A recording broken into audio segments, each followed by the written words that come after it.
சென்னை திருமங்கலத்தில் நடைபெற்ற அரிவாள் வெட்டு சம்பவத்தில் ஒருவர் கைது செய்யப்பட்டுள்ள நிலையில் சம்பவத்தின் சிசிடிவி காட்சிகள் வெளியாகியுள்ளது. விவரங்களோடு இணைகிறார் நமது செய்தியாளர் தாமோதரன். வணக்கம் தாமோதரன், இது தொடர்பான விவரங்கள்.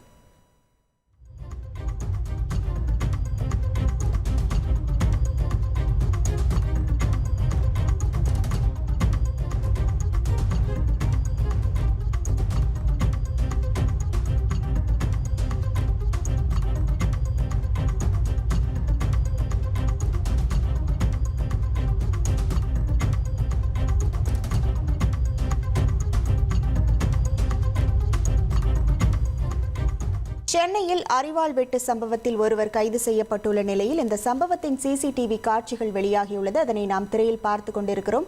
விவரங்களோடு இணைகிறார் நமது செய்தியாளர் தாமோதரன். வணக்கம் தாமோதரன், இந்த சம்பவம் தொடர்பான விவரங்கள்.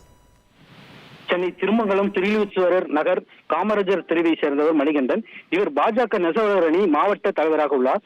இவரது வீட்டின் அருகே அரசுக்கு சொந்தமான இடத்தை வில்லிவாக்கத்தைச் சேர்ந்த ஆறுமுகம் இடத்தை அபகரிக்க பட்டா பெயர் மாற்றம் செய்துள்ளார். இது குறித்து மணிகண்டன் காவல் நிலையத்திலும் மற்றும் மாநகர காவல் ஆணையர் அலுவலகத்திலும் அரசு அதிகாரிகளுக்கும் புகார் அளித்து வந்துள்ளார்.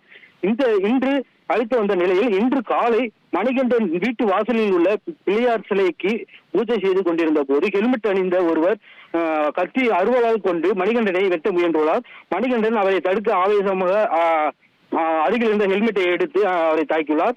இதில் இதே அந்த மர்ம நபர் அந்த மணிகண்டனை சரமாரியாக வெட்டியுள்ளார். இது குறித்தான சிசிடிவி காட்சிகளும் தற்போது வெளியாகியுள்ளது. ரத்த வெள்ளத்தில் இருந்த மணிகண்டனை மீட்டு அக்கம் பக்கத்தினர் அருகே KMC மருத்துவமனையில் அனுமதிக்கப்பட்டுள்ளார். இந்த நிலையில் தலைமறைவாக இருந்த ஆறுமுகத்தை திருமங்கலம் போலீசார் கைது செய்து தற்போது காவல் நிலையத்தில் வைத்து விசாரணையானதை மேற்கொண்டு வருகிறார்கள். உங்கள் விவரங்களுக்கு நன்றி தாமோதரன்.